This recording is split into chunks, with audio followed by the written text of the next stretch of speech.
Okay, so welcome to Math 12, the mathematics of Lego. So this is a really fun class for me to teach.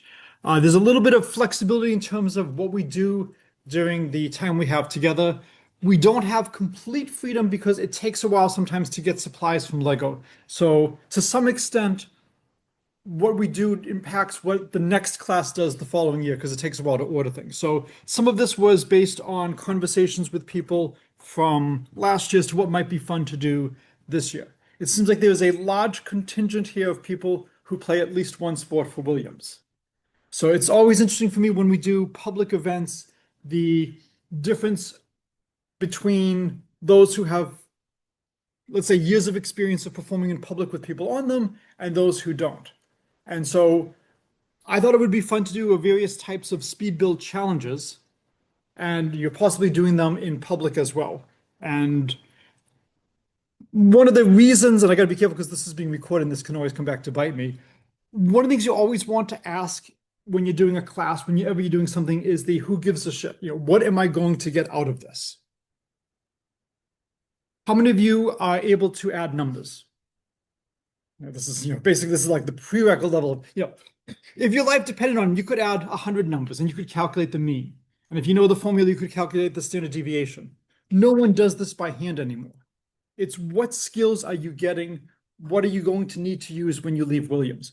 You're not going to be doing simple arithmetic like that. You need to be able to understand what questions to ask, what statistics to look at, what things to study. And can you trust the answers that are coming back? Do they look reasonable? But you're not going to be doing simple arithmetic like that. One of the goals of winter study in theory is to give you an opportunity to explore something that you might not normally hit. A chance to build some skills that could be useful for things that you're going to do. A lot of it is conversations. Can you talk to people? Can you make connections? My favorite winter study title is not the mathematics of Lego. I actually taught a class in cryptography early in my career here, and I encrypted the title. And the registrar looked at me, do you really want to as the title of your course? This is going to be on students' transcripts. They go, absolutely. It's going to be a conversational starter. And several of my students told me that when they were applying for jobs, people asked them about that course. And it gave them a chance to control the conversation. When you leave here, you're going to need to be able to talk to people in a variety of different settings. And one of my goals is to try to help you, to give you some fun things to talk about. Okay, so hopefully this will let me advance. Okay, so the main goal for the course is going to be a speed build. I got a little bit of input from some of you. For those of you who responded, thank you. My children are very, very willing to do beta testing with me during the year to help figure out what's best. And I will leave it at that because this is being recorded. We thought this is a really good set for a speed build, the Lego Love set. Why do you think this would be a good set for a speed build? Yeah. There's clear, different segments that can be worked on by different people. Absolutely. It's clearly demarcated into how many would you guess? Probably 4, which is one of the reasons why I was hoping we have a multiple of 4 for the number of students here. This may not be the best set for a speed build. Why might this be a bad set for a speed build?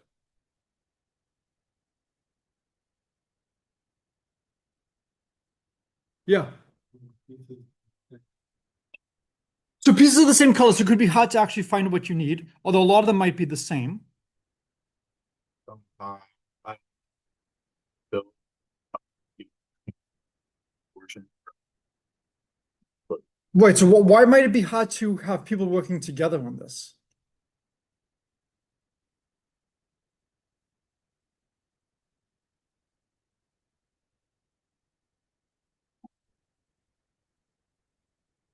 All right, so we'll come back to that in a little bit. So I thought we would first do it in breaking up the class into 4 groups and then see how well can you do it in groups. So if we have around 48 people, that'd be a group of 12. Okay. Then we would do it in 2 groups and then 1 group. Which group do you think is going to have the best time? Assuming you're allowed to use all the people in the group. Yep. The one, because you have the most hands to build it. Is it yes? I would say 4, because I feel like you can more effectively allocate people. Maybe there are too many pixel pictures. We'll actually get to that exact phrase later today, but do you think that if you have more people, if you are intelligent, that you could have a worse time. If you're intelligent, what can you always do? We have to relegate the people directing. And so not everyone is building, but some people are organizing the people building. So But like a higher. this is a math class. It says math 12. We have to prove at least one theorem. Let's get it out of the way today. Prove to me that if you do things intelligently, it can't be worse to have more people. Yes! I want you to sit in the corner and make sure that everything is okay in the corner. Anybody ever coach T-ball?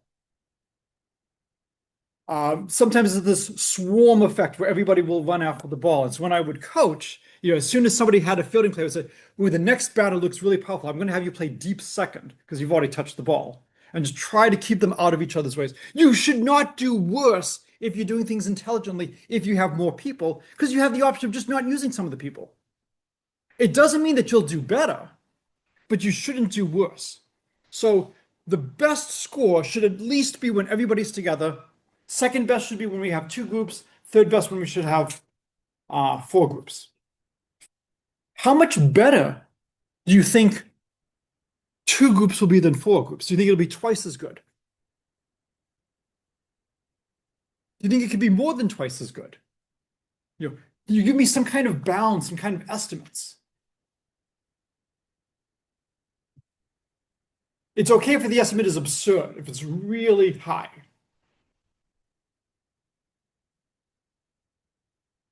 If I double the number of people, do you think you should be able to be 10 times as fast? It would be less than that because the amount of Legos per person is going to go from around like 40 to like 20. And at that point, a lot of the building would then just be combining a bunch of people's different builds. So there should probably be some issues that as we double, we can't just keep using everybody as effectively because there's going to be some people that are going to have to be combining things. I don't think you should be able to do more than 2 times as well if you double the number of people. To me, that would almost be like a theoretical bound. You should not be able to do better than 2. Maybe you can get close to that. Maybe you can get 1.6, 1.7. As you start getting more and more people, the amount I think is going to get harder and harder. What do you think the minimum number of people would be for something like this? We wouldn't want to have fewer than how many people trying to build it.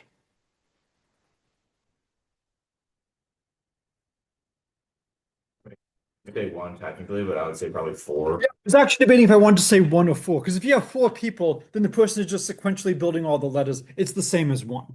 So to some extent, I would almost think 4 people would be roughly 4 times the speed of 1 person. What's the one reason why maybe 4 people is not is maybe a little bit better than 4 times the speed of 1?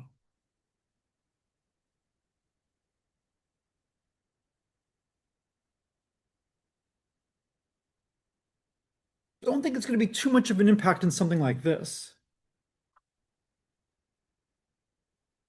Do we have any football fans here? All right, so I am a Patriots fan. I'm not happy about how the tiebreakers were chosen. The path to the Super Bowl in the AFC goes through Denver. Why do so many people hate playing in Denver?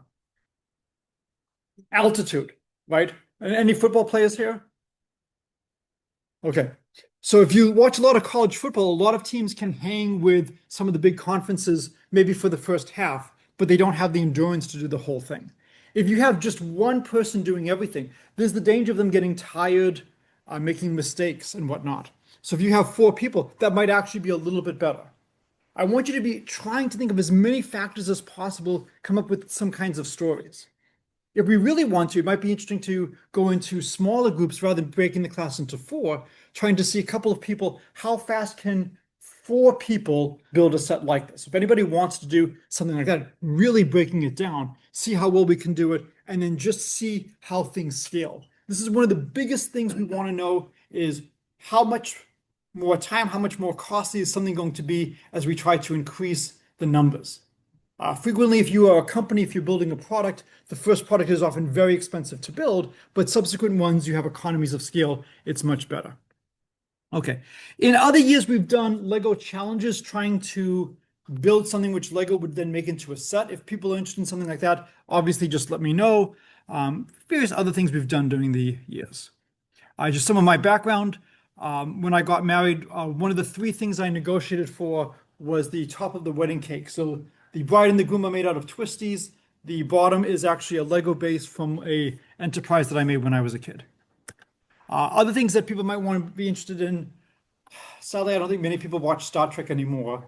But this was my attempt to build an enterprise in under 10 pieces using stuff that was outside one of the main libraries on campus. So you're trying to find challenges like that. So the first week, which technically this is just the introductions, trying to get to know you.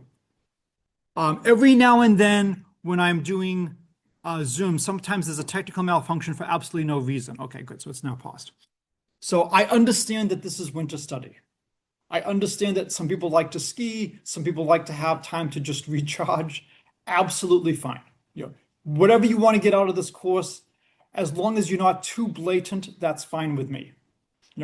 If you want to get to know me, I'm happy to try to meet you either individually or in groups. Go for coffee, go for a walk, grab a meal, whatever.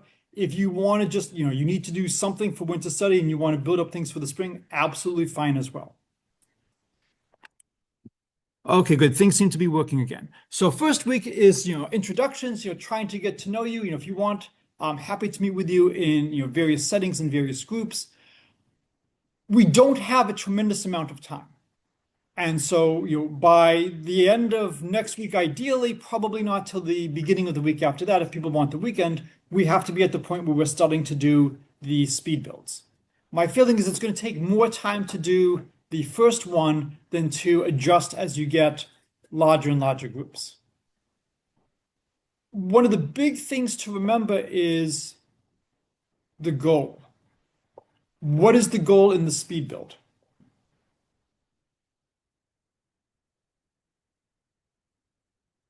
Somebody who hasn't spoken yet, what do you think the goal in the speed build is? Yes. Build it fast. Build it fast. Anything else that goes with that? Build it accurately. Build it accurately. So we're going to be talking about statistics later. You might run really quickly down the football field, but if you drop the football and the other team picks it up, you don't really get much credit for that. In fact, that actually happened. There was a big upset in the works a couple of years ago, and somebody taunted the better team by spinning the ball, and he accidentally spun it just before the goal line. The other team then picked up the ball, ran it all the way down, and rather than being up 14-0, the game was tied 7-7. And so, how do we determine success? Is it just time? Does it have to just visually look correct? Versus we check to make sure every single piece is exactly right. Last year, the goal was to build the giant minifigure, I love that phrase, in under 2 minutes. We decided we would allow ourselves to put the pieces sorted in bags inside a box and then open the box, or have them at the table. I forget exactly which we decided. So we allowed ourselves to do prep work like that. The goal was to just do it in under 2 minutes. It was not to do it as fast as possible. So what this means is for some things, it doesn't really matter how long it takes you as long as you get in under 2 minutes. So initially, we had broken it into the legs, the arms, the body, the head, and the hat. And like this year, I started off at the joint math meetings, and when I came back, we had 1 day of class before the next day, which was the speed build. And 4 out of the 5 groups were under 2 minutes. And the 5th group was at somewhere between 8 and 10 minutes. And this is a really good life lesson. I yelled at them for 2 reasons. One, the group that was at 8 to 10 minutes 1 day before we compete, this is unacceptable. You can't be this far off. You have to be saying something. And who else did I yell at?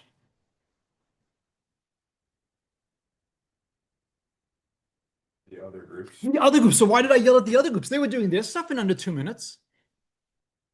They could have helped. And so a lot of times people are focused on just their part. I'm going to make sure I don't screw up. They don't take initiative. They don't see what else needs to be done. And so, the legs were coming in well under time. The arms were coming in well under time. Yes, it's great that you're doing it so quickly, but maybe we can reallocate some of your resources to the middle, which really needs it right now. It's going to kill your time, but if we're just trying to get it 2 minutes, the guiding factor is who's slowest. And then we still need, of course, some time to assemble everything. So when you're building something like this, there'll be some time to assemble the LOVE. It's not going to be as difficult of an assembly. We have a little bit under 800 pieces, I think, for the love set. That's a little bit more than the giant minifigure. So, we will have some interesting decisions in terms of what is the best way to allocate people. Sometimes the best way to allocate somebody might be your job is to find a specific piece. We have so many people, we can afford to waste you. Not everybody has to be doing the same value, for lack of a better word. And again, one of the goals is to just try to give you some things to think about for life after Williams. How many of you have ever been involved in a carpool with your kids? Okay, I was pretty sure that was going to just be me. So a lot of times people would not want to carpool with me, not because of any personality defects of mine, but because they couldn't carpool with the same frequency I did. They had jobs that were not as flexible as a professor. Like, I can only do like 1 out of every 6 or 1 out of every 7. That doesn't seem fair. Why did I not care? So why would I carpool with somebody who could only do like 1 out of every 6 or 1 out of every 7? Hello? Hello? Hello? Please remove me from your list. My son was in a car accident. His car was totaled, and we are arranging to deal with things for that. And so I just have to make sure that's not involving that. So why would I be happy to carpool with somebody who could only do it? Yeah.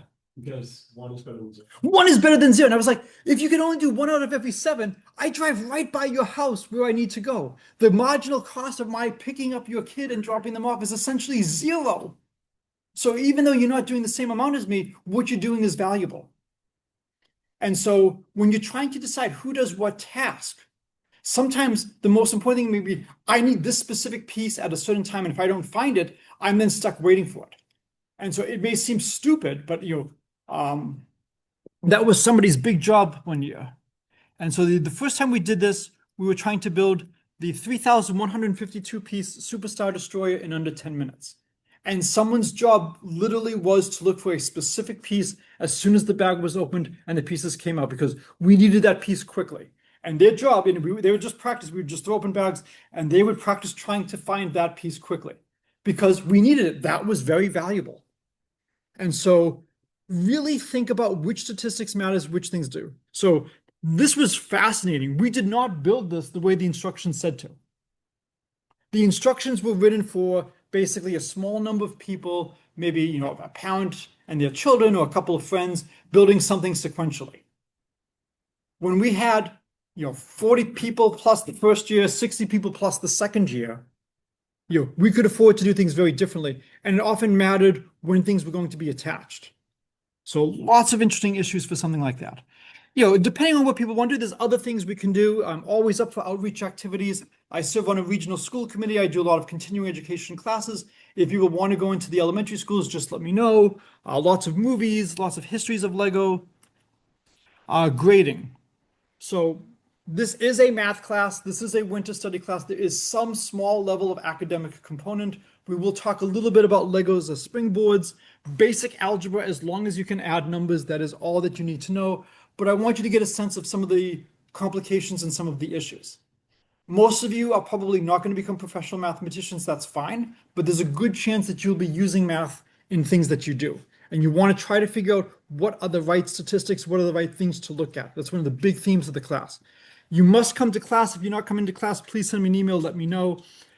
I have set the record for most high passes in the history of Williams College for winter study, with over 60 one year. We no longer have high pass available. I think it's just now pass, perfunctory pass, and fail. Does anybody know why we don't have high passes anymore for winter study? It technically gave us 4 grades: high pass, pass, perfunctory pass, and fail. And then if you did not get a high pass, it counted as a non-A grade in certain systems when you were applying for things post-Williams. And so in order not to have this counted as a non-A grade for some people, they removed the high pass. So again, be aware of the metrics that people are using. They noticed that this was hurting some of our students by having these count as a non-A grade, so we just removed the high pass as an option. The students were told, because the first year we just barely failed. It took us like 10 minutes, 20 seconds to build the Superstar Destroyer. What happened is people got nervous. And they were doing it fine at home. They were doing it fine in the department. But when we went to Peresky and we were building this with the campus watching and cameras, people were nervous. And there was a split. There is a certain category of student that was not nervous, and there's a certain category of student that was very nervous. And people made mistakes. One of the more interesting ones is we had to dynamically allocate people because certain sections were taking more time than we had. The wings on the side were being built very quickly in about 3 minutes. Well, if you can do your wing in 3 minutes, then we can give maybe 4 or 5 minutes of your time to help something else. And when one of the groups was building one of their wings, they dropped it. And then they had to make the decision, should they destroy everything they did and start from scratch, which they knew how to do, or should they fix it on the fly?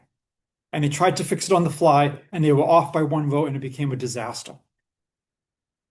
So we opened up another bar, and another mistake. But you want to practice sometimes failure. Things are not always going to go right. And so sometimes, if you can afford to do things multiple times, the giant minifigure that we were building in under 2 minutes, we weren't trying to have an average time of under 2 minutes. We were trying to have just one time that was under 2 minutes. And it was on like the 4th or 5th attempt that we did it. Because again, it's very easy to just quickly disassemble it and try again.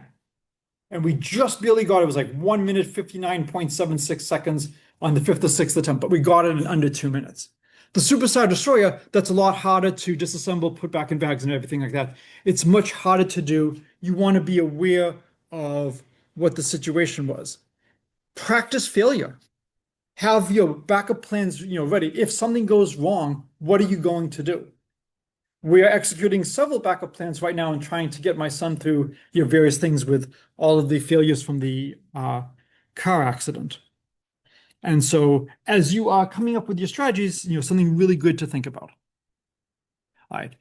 Lego challenges. I actually did make a Lego Rubik's Cube years ago for fun with my kids. There's a much better one, links to that, and I'll send all these slides later. All right, so somebody has actually used the phrase too many cooks.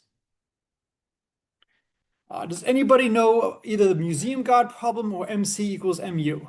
Either of those ring a bell to anybody? I saw a nod. Which one have you heard of? Okay, what is MC equals MU? Marginal cost equals marginal utility. How many people have not heard of that? So for a lot of things in life, especially in economics, it's worth keeping to add more and more things as long as the gain from adding it is less than the cost. At some point, the gain is no longer worth the cost. So for example, if you are the owner of a museum, and one of my former students who was on the baseball team here, he now has a lot of exhibits around the world. I'm not sure I don't think he owns the galleries, but he definitely has galleries he displays in. What is the job of a museum security guard? This is not rocket science. Prevent people from stealing. And do the security guards do this for free? No. So shouldn't you just keep hiring more and more security guards, have one guard per painting, per picture? Why not? Cost too much. So how do you determine how many guards to hire?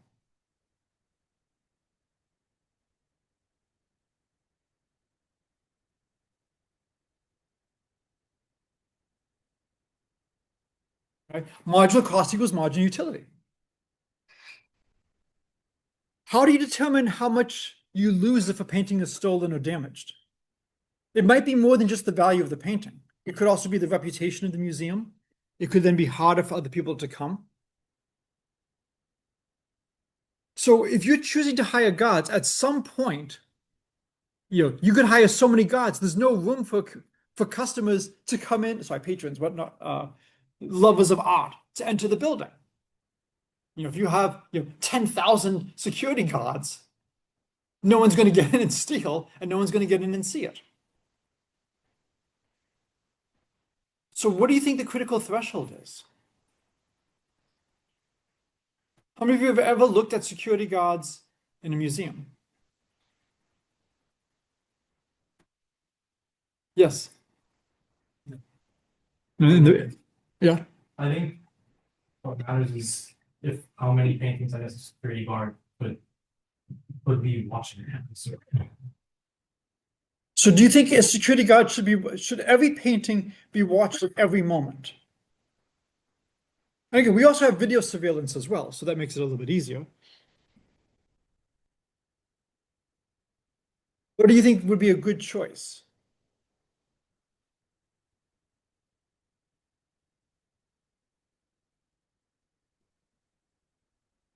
You're in charge. You got to make a decision. Yeah. I mean, you could have security at the entrances and then have security doing like routes to check everything. And so my parents were docents for the Tucson Zoo. And whenever a kid was lost, and a parent aunt, whatever, would come up and report, missing children. The first thing they would do is they would alert the guards at the exit to the zoo. There's only one way out. And they would know, okay, no one's going to get the kid out as long as the kid is still. Then we'll try to find them, and we'll do some kind of search procedure. But we've got a choke point. So again, you have to decide: are you trying to prevent a painting from being stolen or a painting from being damaged? Because those are two very different things.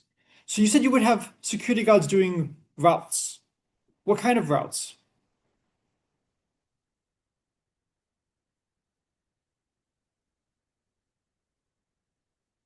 If you've watched any spy movies, action movies, where the good guy goes into the bad guy lair, they often look to see, is it a fixed route? If it's a fixed route, what's the danger? Someone discovers the fixed route. Someone discovers the fixed route. And then they may know that at this moment, there is going to be a gap. And so it's something to be aware of. Hypothetically, making sure this is paused, I might have been at the clock with my wife and her parents, and I might have actually done this experiment and noticed that there was a gap in the pattern, that there was a small amount of time where there was one specific painting where it was not being protected. Now, you would also need to have no other people in the museum at the time to see that. But there was a fixed route that was going on, and I knew exactly when I would have a very small amount of time. So you want to have, just look, life lessons. You want to have a little bit of variability. How many people have ever seen a 80-year-old grandmother in a wheelchair try to hijack a plane? Does this mean we should never have security do extra screenings for 80-year-old grandmothers in wheelchairs? No, because you've just told terrorists this is a category you can disguise yourself as and get through without additional. So you really want to be careful. You really want to be thinking about what's going on. Okay, so over here, if we put in too many people in the museum, we're just paying extra salaries and getting nothing in return. So when we're trying to do the speed build, the question is, at what point is there really no more gain by adding more people? How much of a benefit is there going from 2 groups of 24 to 1 group of 48? Will we be able to actually use the people of 48 effectively? The larger the set, the larger the build, the more likely it is that we would be able to use them effectively. It's going to take some time to distribute pieces, to get them to them. And so you need to think about how can you use the people effectively? And that does not mean everybody has to be used equally. It just means you want to use them Okay. So this is the Harvard Bridge. Anybody know what statistic is associated, what unit is associated with this bridge? Yeah, it's like this dude, he's like 5'7". Yep, very good. You got the height. It's like Smoot. Smoot. Yep. Excellent. Has anybody else ever heard of Smoot? So I am the faculty president of Phi Beta Kappa at Williams. I am one of the national senators. We are the oldest honor society in the country. We go back before the Revolutionary War. The history of the chapter on this campus is fascinating. When the organization began, the first school in the state had veto power over all activities in the state. And Harvard refused to allow us to get a chapter. They even gave Amherst a chapter before we got one. And we sent a delegation to Union College in New York, which was the first Phi Beta Kappa school in New York, to get a chapter. Unfortunately for Williams, they were strict constructionalists. And they said, we only have power in the state of New York. We cannot do anything in Massachusetts. Would you like a fraternity? And Greek life actually came to Williams from a failed attempt to bring in an academic honor society. Decades ago, you could do a lot of things to freshmen that you can't do now. And so one of the fraternities was curious, how many times would it take us to take the smallest pledge and just mark the bridge, putting him down, picking him up, putting him down, picking him up, putting him down, picking him up.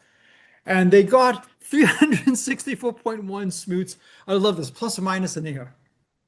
And they actually put down markings every time they put him down. The city of Cambridge was not amused and they had the markings removed.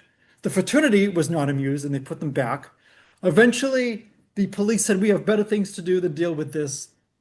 Now it's been established as just part of the local scene. They have official smoot markers on the bridge to record. Now, when a traffic accident happens, they say, how many smoots down was this? Is the smoot a good unit of measurement? Why not? I saw you shaking your head. It's not standardized. Smoot's height is probably not going to be a constant over time. And if somebody in France wants to measure things in smoots, we would have to find some way for them to figure out what that is. This is a terrible, terrible unit. I want you to be trying to think of what is a good unit. So I asked earlier, how should we measure success? The most natural thing seems to be time. Whichever group does it in the least amount of time wins. Should we also have something for accuracy? Is it counted as a failure if even one brick is either off or at the wrong angle? Does it have to be 100% perfect? Is it some combination of the two? How important is time relative to accuracy? What is the right statistic to measure for something like this? Any football fans here? Okay, what happened that was amusing in the NFC South? Is that the Bucks and Saints? Yes. So you had two teams tied for first going into the last day of the season. They played on Saturday. Then on Sunday, you had the Saints and the Falcons play. Neither the Saints nor the Falcons could advance. But depending on who won that game, if the Falcons won, Carolina advances. If the Saints win, the Bucks advance because of the way the tiebreakers work. So two teams that had no chance to advance, their game determined who would win, because then you would have three teams tied. So really think about, are your statistics recording what you want to record? Are they measuring what you want to measure? Time is the simplest thing to do. We've had some years where we've done speed builds against elementary school kids. Who do you think has the advantage?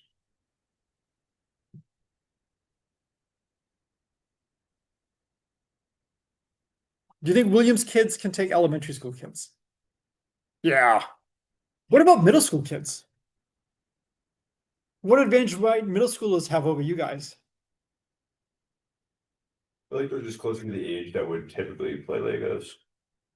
There's that. I mean, they are definitely closer to the age. But there's a physical advantage middle schoolers would typically have. Smaller hands. And that could actually matter. So we tried to come up with handicaps. If you ever played golf, They give you different handicaps you can have. If you look at baseball statistics, they adjust for, based on the ballpark. We did things based on age. And so, it's sometimes a non-trivial thing trying to come up with what's the right statistic to look at. You can't make up some of these stories, or if you can, you are a better comedian than I am. My goal is to provide opportunities for my students. I love teaching winter study because I get to meet people I wouldn't meet otherwise. And you're welcome to take advantage of this. You're welcome to hit the ski slopes. The choice is yours. Does anybody know what happened to Smoot? He became like he became like a person that did standardization. Yes. The chairman of the American National Standards Institute and the president of the International Organization for Standardization. You can imagine being a freshman in college and being told by the people who you want to be your friends that they see you as a yardstick. You can imagine being upset. You can imagine fighting, kicking, and whatnot, or you can just go with the punches. I'm trying to imagine his job interviews. Well, I mean, I don't like to brag or anything, but I am a unit of measurement. It became a conversational starter. The story got out.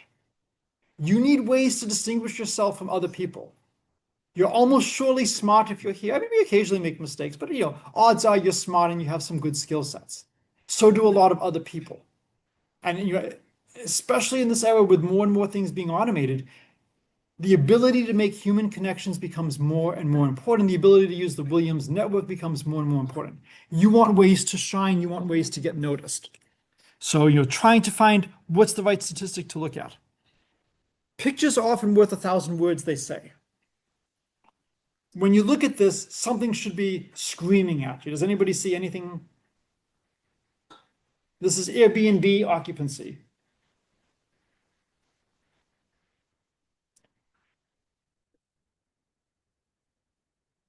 Any thoughts? I'm not telling you the year, I am telling you the date was April 8th. Yeah, was this the eclipse path? It's the eclipse.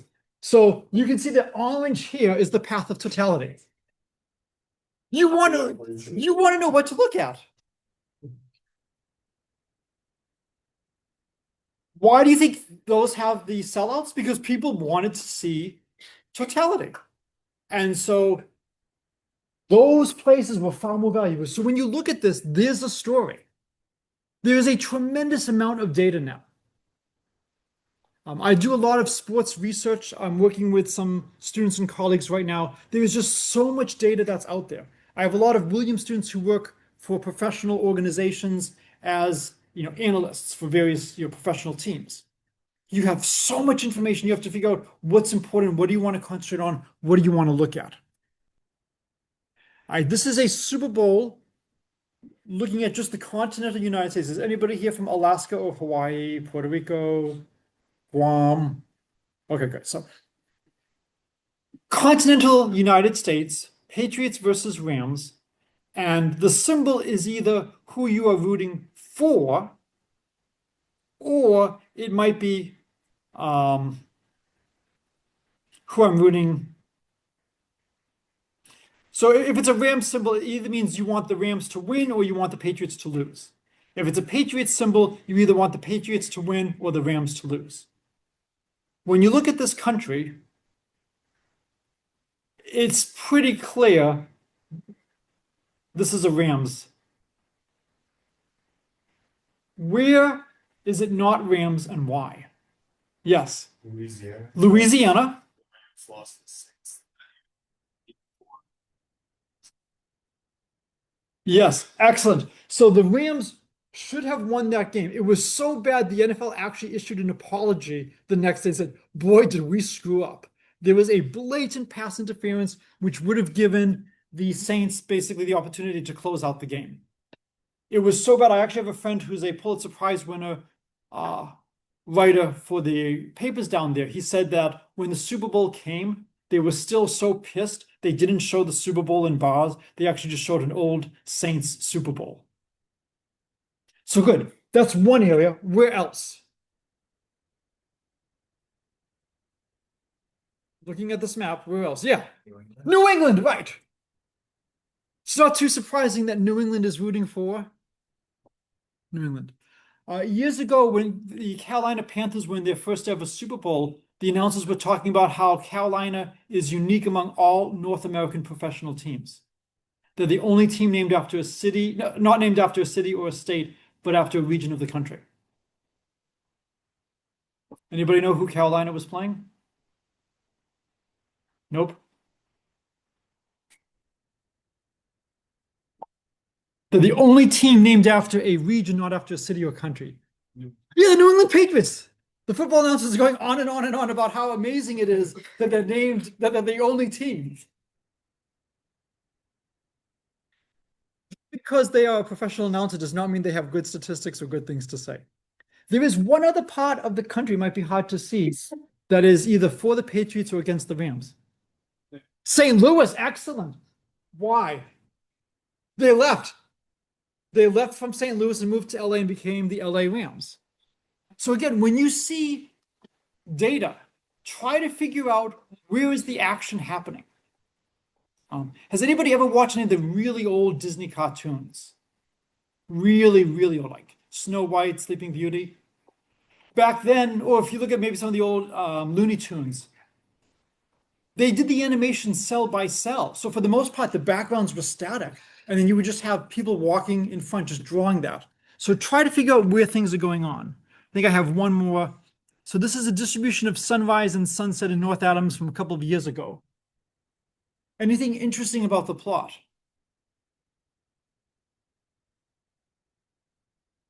Anything look strange about the curves of sunrise and sunset? Yeah. The jump. Yeah, there's two jumps. Why does something strange happen on those 2 days? Yeah, it's daylight savings. So again, those tell you very quickly something is going on here. So what I want you to do is, for the next class is I want you to think about what would be a good statistic for a Lego set, what would be a good statistic for a speed build. And so what I'm trying to figure out for Lego set, I will leave it completely open. Feel free to email me. Feel free to have a bunch of you discuss and email me. Just what should be a good statistic to describe a Lego set? And it might be, a tuple. It might be a tuple of numbers. What's people's favorite sport? I'm going to assume everybody here likes at least one sport. Let's do football. Who can explain the quarterback formula? Is anybody able to explain the quarterback formula? That might be a signal from God that God can. Okay, God is a limit. No. Nobody turned on the lights when I was asking for. No, okay, interesting.